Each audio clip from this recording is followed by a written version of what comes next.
پہچانے کیسے کہ سادات کون ہے؟ کیونکہ بہت سارے لوگ کہتے تھے ہم سید ہیں، ہمیں کیسے پتہ چلے کہ سید؟ اچھا ایک اور بھی مسئلہ ہے، مسئلہ یہ کہ ایک کہتے ہیں ہم سنی سید ہیں، ایک کہتے ہیں ہم اہل تشیع سید. یہ بھی آج کلیئر کر دیں کہ بھئی سید تو سید ہی ہوتا ہے، اس کو سنی شیعہ بنا دینا یہ بڑا مسئلہ ہے. یہ بڑا ڈاکٹر صاحب آپ نے بہت اچھا سوال کیا ہے. یہ ہماری بہت ساری کنفیوژن ہے، اور معذرت کے ساتھ یہ کنفیوژن صرف سادات کے حوالے سے ہی ہے. پرابلم لوگوں کو صرف سادات میں ہی کیوں نظر آتی ہے؟ ہاں یہ بھی ایک بڑا جو ہے نا سوچنے کے لائق ہے. اس کا مطلب ہے کہ وہ جو اہل بیت کے بغض کی چلی ہوئی لڑی ہے نا، وہ جو تحریک ہے وہ ابھی بھی کہیں زندہ ہے، کہیں کیا بہت ساری زندہ ہے. لہٰذا میں اس کو بالکل مسئلے کو کلیئر کرتا ہوں. سید ہر اس شخص کو کہتے ہیں جو رسول اللہ کی اولاد یعنی حسنین کریمین کی اولاد میں سے ہو، سیدہ زہرا پاک کی اولاد میں سے ہو. آپ نے یہ کہا کہ ہمیں پتہ کیسے چلے گا کہ یہ سید ہے یہ سید نہیں؟ اس کی شہرت عامہ اس کے سید ہونے کے لیے کافی ہے. یعنی ہمیں اس کی گہرائی میں جا کر تلاش کرنا، شجرے کھنگالنے کی ضرورت نہیں ہے. جس بندے کے بارے میں شہرت ہے، اور شہرت کئی طرح سے ہوتی ہے کہ اس کے جو شادیاں ہوئی ہوتی ہیں وہ اپنی فیملی وائز سادات میں ہوتی ہیں، تو پتہ چل جاتا ہے کہ ہاں بھائی تو کہاں، تیری شادی کہاں ہوئی ہے، تیری بہنوں کی شادی کہاں ہے، تیری بیٹیوں. چونکہ سادات جو ہے نا وہ اپنی فیملی سے باہر رشتے نہیں کرتے ہیں. ایک تو یہاں سے اندازہ ہو جاتا ہے کہ یار یہ بندہ اگر سید ہے، کاظمی ہے، گیلانی ہے، تو اس کا فلاں گیلانی سادات کے ساتھ تعلق ہے. دوسرا جو اہل علاقہ ہوتا ہے نا، وہ اس چیز کا بڑا ایک ثبوت ہوتا ہے. ان کی قبریں ہوتی ہیں، پتہ ہوتا ہے فلاں قبرستان یہ سادات کا ہے، وہاں جا کر اب پتہ کریں تو پتہ ہوتا ہے. تو جب شہرت عام ہو گئی کسی کے یہ سید ہے، آل رسول ہے، اب ہمیں اس کے شجرے کھنگالنے یا اس کے لینے کی کوئی ضرورت نہیں ہے. ہمیں ماننا پڑے گا یہ سید ہے. الا یہ کہ جب آپ کو پتہ ہے کہ یار یہ بندہ جو ہے ہمارے آنکھوں کے سامنے سید بنا ہے، اب اس کی حوصلہ شکنی کرنی لازم ہے. ایسے کئی کیس ہمارے سامنے بڑے بڑے جناب علماء اپنے آپ کو کہلواتے ہیں، کوئی بڑے بڑے پیر بن جاتے ہیں اور کہتے ہیں یہ ہم سید ہیں، حالانکہ ان کے باپ دادا پیچھے جائیں ان کی ہسٹری موجود ہے کہ وہ سید نہیں تھے. سارے خاندان، علاقہ، قبیلہ، پورا ضلع کہتے ہیں کہ یہ سید نہیں تھے. اب ان کے لیے کیا ہے کہ نبی علیہ السلام نے فرمایا جس نے جان بوجھ کر اپنا نسب تبدیل کیا، من انتسب الی غیر ابی فقد کفر، گویا اس نے کفر کیا. ایک اور حدیث ہے صحیح سند سے، حضور نے فرمایا اس پر جنت جو ہے نا وہ حرام ہے، حرام ہے جنت اس شخص پر جس نے اپنا. اور ایک اور روایت میں آتا ہے کہ اس نے اپنی ماں کو گالی دی. ظاہر ہے جب وہ کسی سادات کے ساتھ اپنے آپ کو منسوب کرتے ہیں تو پیچھے کسی نہ کسی جگہ تو اپنی ماں کے اوپر الزام لگا رہے ہو، تو یہ بہت بڑا گناہ ہے. اب جس سید کی شہرت عام ہو کہ یہ سید ہے، اس کی تعظیم، وہ بے شک گناہگار ہے، بدکار ہے، سیاہکار ہے. اس کی سیادت جو ہے نا وہ ختم نہیں ہوتی ہے. اس کا ادب واجب ہے، چونکہ ہم اس کا ادب عمل کی وجہ سے نہیں کر رہے ہیں، ہم اس کا ادب جو کر رہے ہیں وہ اس کے خون اور اس کے نسب کی وجہ سے کر رہے ہیں. لہذا جس طرح ہیرا نیچے گر جائے کیچڑ میں وہ ہیرا ہی ہوتا ہے، سونا اگر نیچے گر جائے وہ سونا ہی ہوتا ہے، اسی طرح سید اگر گناہوں کی نجاست میں لتھڑا بھی جائے تو وہ سید ہوتا ہے. اس کی تعظیم کریں گے، گناہ سے نفرت ضرور کریں گے، لیکن اس سید کی جو ہے نا وہ عزت کریں گے. آپ نے اگلا جو لفظ بولا تھا کہ فلاں سید ہے، بات یہ ہے کہ ہر ایسا شخص جو سید ہے، جس کو کہتے ہیں سید النسب سید، اب اس کے بعد وہ جو بھی ہے، اگر اس کے عقائد کے اوپر کسی کو اختلاف ہے یا اس کے عقیدے کے بارے میں کہا جاتا ہے یہ عقیدہ درست نہیں، تو کس حد تک درست نہیں؟ وہ حد کفر تک پہنچے، اگر تو حد کفر تک پہنچ گئے تو اس کی سیادت ختم ہو گئی. یعنی اب اس سے چونکہ رسول اللہ کے دین کی وجہ سے ہمارا رشتہ جڑا تھا، وہ رشتہ ہی، وہ سائر، وہ سلسلہ ہی ختم ہو گیا، اب تعظیم ختم ہو گئی. لیکن جب تک اس کی کفر کا حد تک اس کا عقیدہ نہیں گیا ہے گمراہی کا، تو اس کی تعظیم واجب ہے. وہ جہاں جس مرضی علاقے سے ہو، قبیلے سے ہو، سید ہو، شیعہ ہو، جو بھی ہو، اگر اس کے عقیدے کفریات کی حد تک پہنچے تو تعظیم نہیں ہے، اور اگر کفریات تک نہیں ہے تو اس کی تعظیم واجب ہے.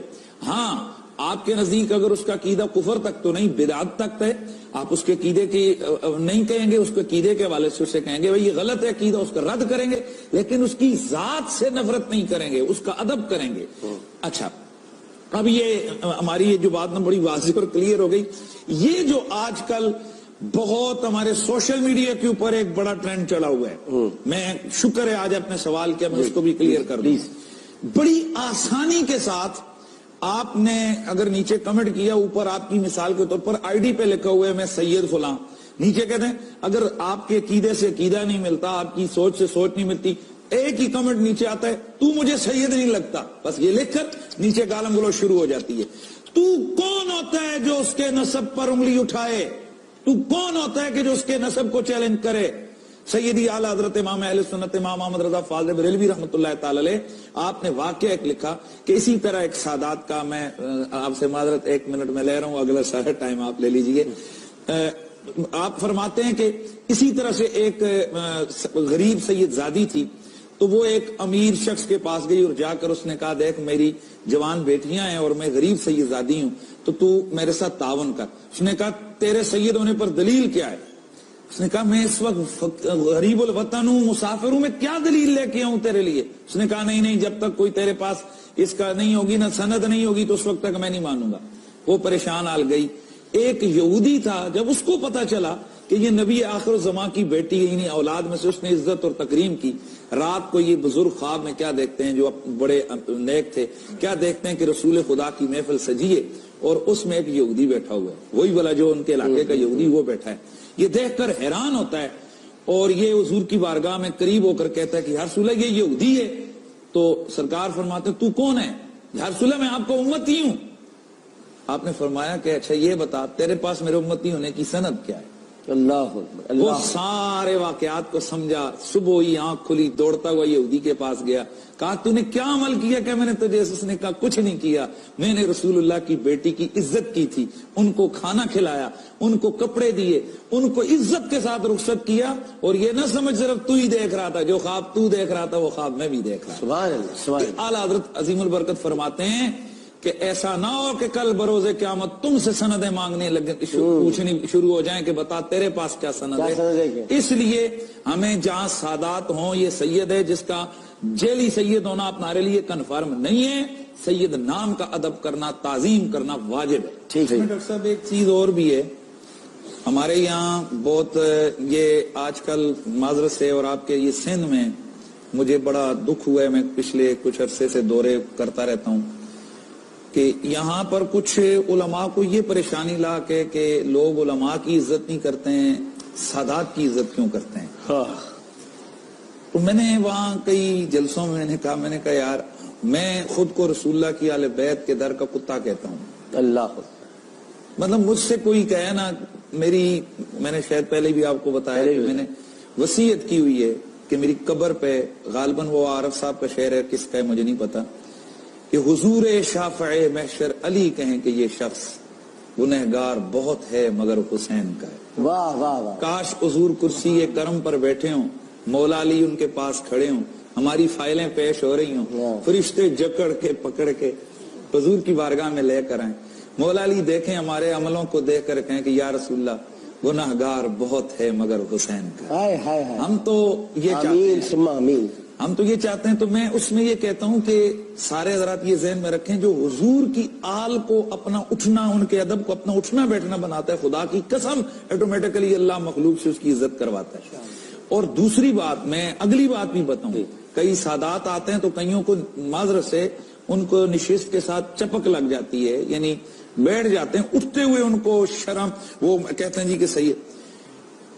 بزرگوں نے بعض نے یہ لکھا ہے کہ ایسا شخص کے جس نے رسول اللہ کی آل بیت کی عزت میں کھڑا نہ ہوا، عزت نہ کی، تجربے سے انہیں لکھا کہ لازمی مرنے سے پہلے کسی ایسے مرض میں مبتلا ہوگا جس کا علاج کوئی نہیں۔ اور یہ تجربے سے مولا مفتی نظام بہت بڑے مفتی لکھا کہ جو لوگ سید کا ادب کرتے ہیں، سادات کی عزت کے لیے احترام کرتے ہیں، مرنے سے پہلے اللہ تعالیٰ ان کو کسی ایسے مرض میں جس کا علاج نہیں ہوگا، اللہ تبارک و تعالیٰ اس ادب کی وجہ سے ان کو بچا لے۔ لہذا سادات کا احترام۔